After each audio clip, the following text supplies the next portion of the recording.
But let's go to make sure we can cover all of Hale's points. Let's go to his next one. Boop. And hopefully that will... The fourth reason is verses 16 and 17. And this tells us that, and we heard this in our last conference, that salvation is a personal thing, that exaltation is a family thing.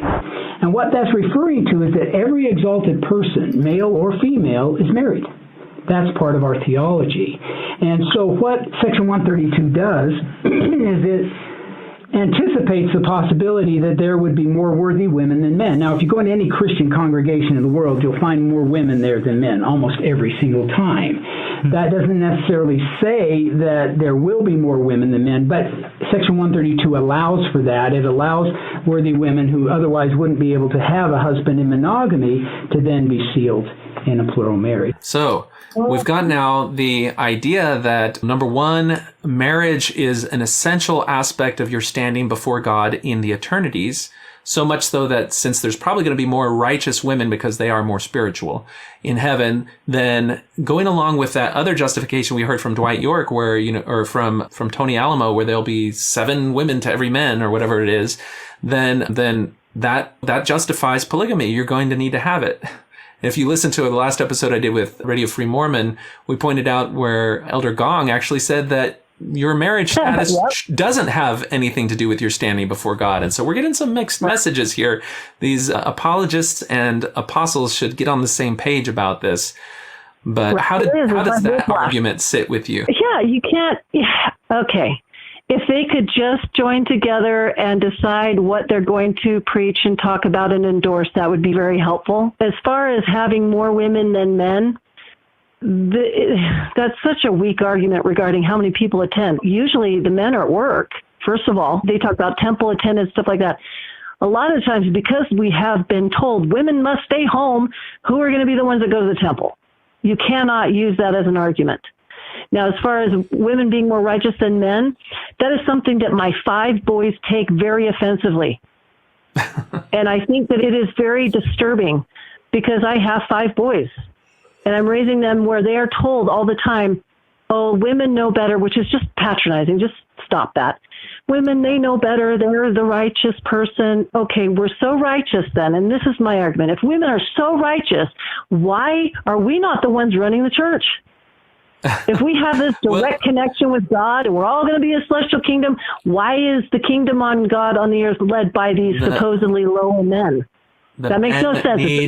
Men need the spiritual edification that goes along with those responsibilities. It builds religious character. Women don't need that building up of their religious character. No, the answer is that you give whatever answer is going to appeal to the sentiments of your audience at any given point in time. That's what you give. And that's actually how it's going to work. Okay, this whole justification about the numbers, one of the things that was brought up in one of the examples that we saw, I think it was Alamo, was concubinage. And that concubines were okay because they're in the Bible. And what is a concubine? A concubine is someone that you have sexual access to who is not married to you, and so they don't have any of the rights that go along with marriage, and there was no marriage ritual performed.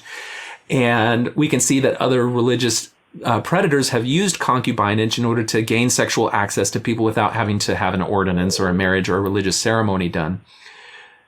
Does concubinage play a role in Joseph Smith's polygamy? That's a good question. Because I've heard rumors. If it does, then it goes against this narrative that it's all about this ceiling and the unequal numbers and everything. So if you read D&C 132, it mentions concubines and says that they were okay. And there is a published report from the Minutes of the Brethren later on where Wilford Woodruff, I believe, who was a contemporary of Joseph Smith, says that, concubines are fine. Concubines were okay. And that dimension adds something to this discussion that I think is like one of those shadowy spaces we don't look at in this study because it reveals something that is inconsistent and makes this whole enterprise to be something other than what it actually is. Yeah, and the fact that they haven't taken D&C 132 is the whole reason, out of the scriptures, is the whole reason why I think that Carolyn Pearson wrote the book that she wrote. It's still hanging there. And I actually looked forward in our manual because this year our manual is D&C, our Come Follow Me manual. And I looked ahead to see how they addressed the 132. And, ooh, that was an angry day for me. Oh, no, they just so lightly glazed over it, saying, no, it has to do with eternal marriage. I was so angry because now I know it's not just about eternal marriage. It's the entire description of how to be a polygamist, how to propagate the earth with all the women that you want. And, they have to be a virgin and you can have 10 virgins. And, okay, so how can somebody reconcile that and say that they are addressing what's being taught? It's really hard. So concubines, of course, to me, ridiculous. That's the social concept of the Bible.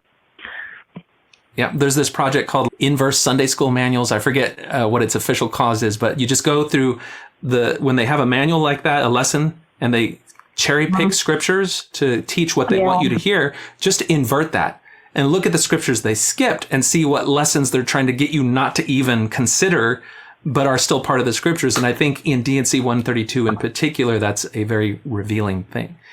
Okay, and what? Using ellipses. Oh, yes, ellipses. Exactly.